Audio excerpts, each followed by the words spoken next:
Ellis. Hitter, number 44.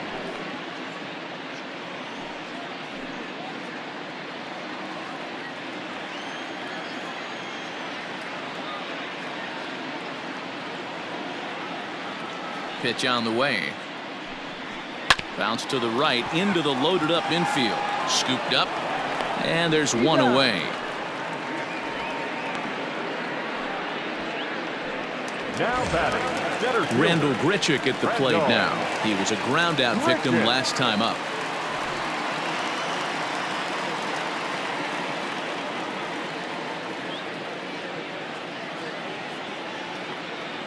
Here comes the first pitch. 0-1's the count.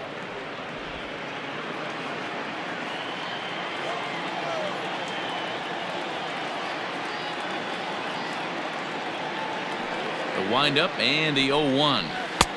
That's in there, and he's deep in the hole now. 0-2.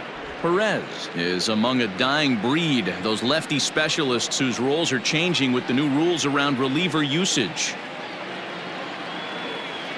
Into the windup. Here comes the 0-2 pitch. Oh, and he leaves the fastball up there. Mistake in location. He is going to pay for it dearly as that ball is sent over the wall. A home run.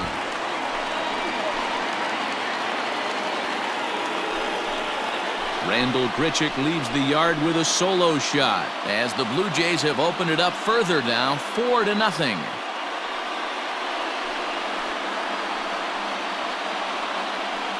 Hey, that's the price you pay right there when you try and sneak a fastball past this guy. Power hitter, and every power hitter in the league knows you got to start with the numero uno, number one, man. You got to get on the heater and adjust to everything else, and he did just that. The first baseman, number 6, Travis Shaw. And that brings up the left-handed hitting Travis Shaw. As he'll take a look at a high strike that time. It's 0-1.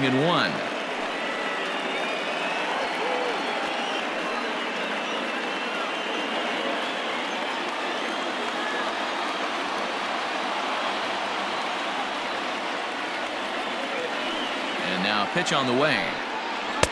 Tried to get him to go after the slider, but it's 1-1.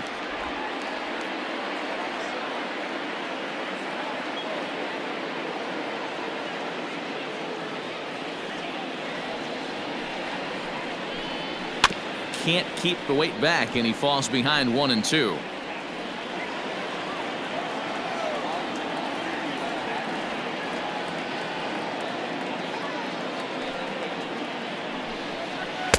Unable to find the zone with the slider. Looks like that bomb earlier in the inning kind of put this pitcher on the defensive. Not being very aggressive right now.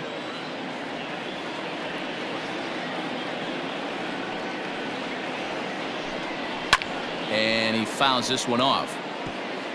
Bases are empty, one man out.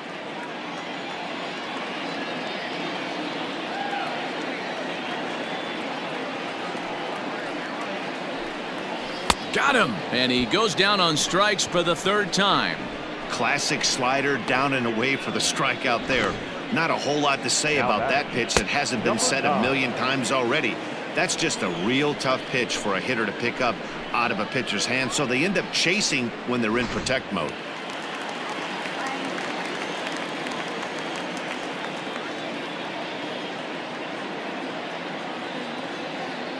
At the plate, Danny Jansen.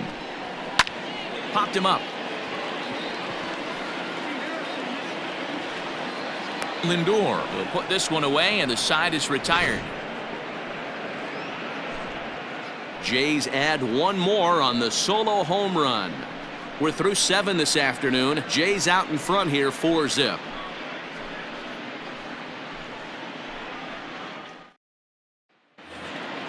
Digging in once again, Delino DeShields. He's 0 for 2 thus far in this one. It doesn't look very promising so far in this one as we move into the later innings. Down by a bundle, it's time to get some base runners and hopefully a long ball to get them back into this one. Pitch on the way. Tries to drop one down here, but he misses. Strike 2.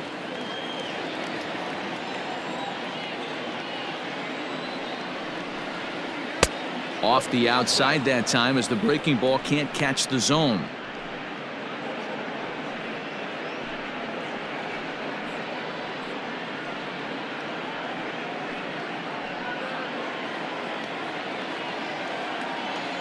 The 1-2. Hard liner, but picked up on a hop. Throw on to first in time, so the leadoff man is set down to open up inning number 8. Digging in and looking for more, Cesar Hernandez. It was a single for him in his last at-bat. Third baseman in tight, protecting the bunt, the first pitch. Now a slider, and he gets ahead of him here, 0-1. One out, nobody on. Try to bunt his way on base here, but this will roll foul. 0-2, here it comes. Hops this one up, but this will land untouched.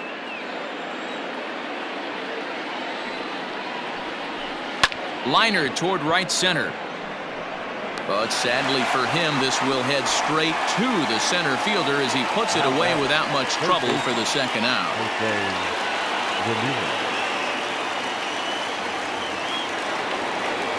Stepping into the box, Jose Ramirez. He could really use a knock here. 0 for 3 in the game so far. I mean, what a diamond in the rough Jose Ramirez has been for Terry Francona and the Cleveland Indians. This guy burst on the scene in 2016, just absolutely set that lineup on fire.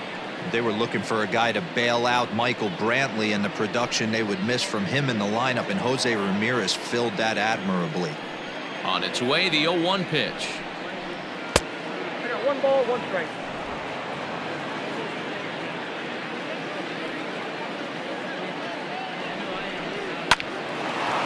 Line shot to third, and the side is retired.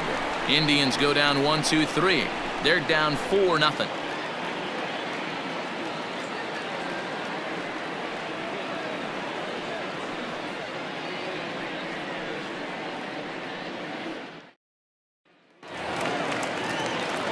Bottom of inning number 8 set to go, and that'll bring in the second baseman, Kevin Biggio.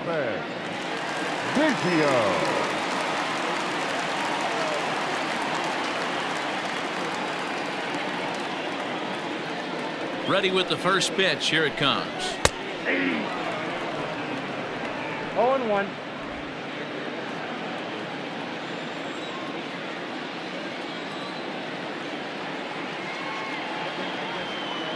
The windup and the 0-1. 1-1.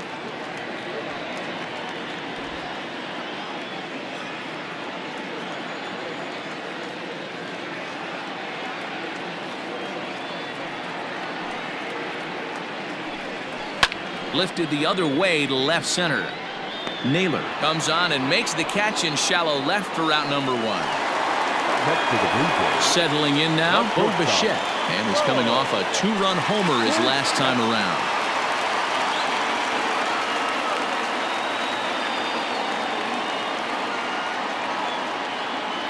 First pitch of the at-bat on its way. Nope. Fastball just misses. That's ball 1. With this one almost in the books, the story was clearly the long ball. What are your thoughts on this offense, fellas? Well, Matty V, I don't know what your thoughts are, D-Roll, but boy, when the weather starts to warm up and the ball starts jumping out like this, it's clear that the pitchers need to start making better pitches. Yeah, just great approach. No one really chased today. Really stayed staunch on their ability to get that pitcher to come into the heart of the plate, and they did damage with it. At the plate, Lourdes Gurriel. He's coming off a solo homer in his previous trip. Most good breaking ball hitters will hit good breaking balls. In that last at-bat, that was a pretty good pitch that was down in the zone, and he handled it really nice.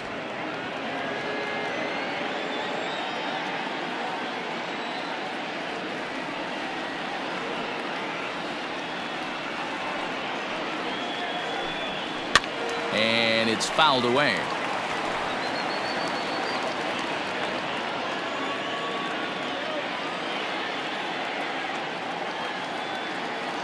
Into the windup. Here comes the 0-2 pitch. I got the count. Started the breaking ball far too inside that time. Laid off for ball 1. I know he buried that slider in right there, but that's a dangerous pitch. If he doesn't pot commit and bury that inside, it leaks out over the plate. He can get hurt with that pitch.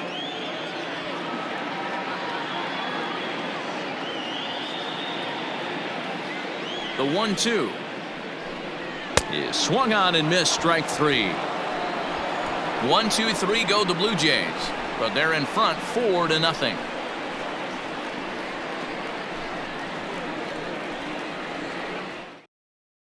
Ryan Barucki comes on from the pen, hoping to finish this one off here in the top of the ninth. 56. Ryan Barucki. Francisco Lindor will be the first one to greet him, as he'll have to turn around and bat from the right side of the plate here. Matty, he checks every box. Charisma, smile, hits from both sides of the plate with pop, defense, you name it. GM's dream right here. Hey, there's an old saying in baseball, you need to take a strike in this spot. Well, he got one there. Now he just needs to find a way to get on. 1-1 the count now.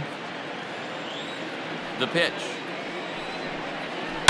It's a high fly ball headed for the left field corner. If it stays fair, it's gone. But this one will bend foul. Had plenty of distance, though, as it landed in the upper.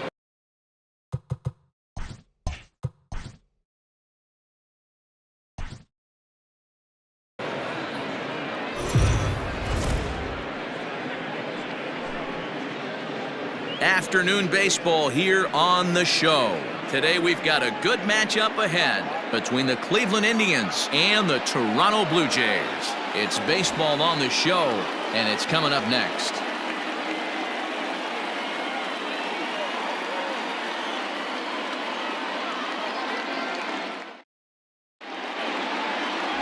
Hyunjin Ryu gets the ball for the Blue Jays in this one. Dan Plesac, what's the word on him? Well, this guy's kind of unique. How about a 5-pitch repertoire that he has? That gives him a lot of options for both righties and lefties. And if he's on, he could be really tough to hit. Coming to the plate now, Cesar Hernandez. And we are ready for some daytime baseball. Afternoon for Cleveland, the second baseman. First pitch on its way. Hernandez. They'll try and entice him with a high fastball, but he wouldn't commit. It's ball 1.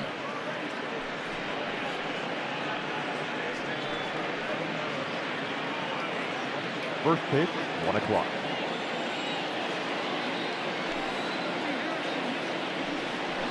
And now this misses as well, as he's behind the leadoff man this afternoon. 2-0 now. Very nice afternoon, high skies and 77 degrees at game time. 2-0 count. The pitch is in there for strike 1. You rarely see a pitcher of this quality throw one right down the middle, and man, as a hitter, probably a good chance you're not going to see that pitch again. The 2-1 home. Weekly hit to third. Shaw has it. Throw to first is in time for the first out. Batting second, the third baseman, Jose Ramirez. Now at the plate, Jose Ramirez. He'll get to take his first cuts here. Pitch on the way. Down the first baseline. Reined in. And he'll take it onto the bag himself. 2 gone now here in the first. So bases are empty here with 2 gone. That'll bring up the switch hitting shortstop and perennial MVP candidate Francisco Lindor. Here comes the first pitch. Bases are empty here with 2 men out.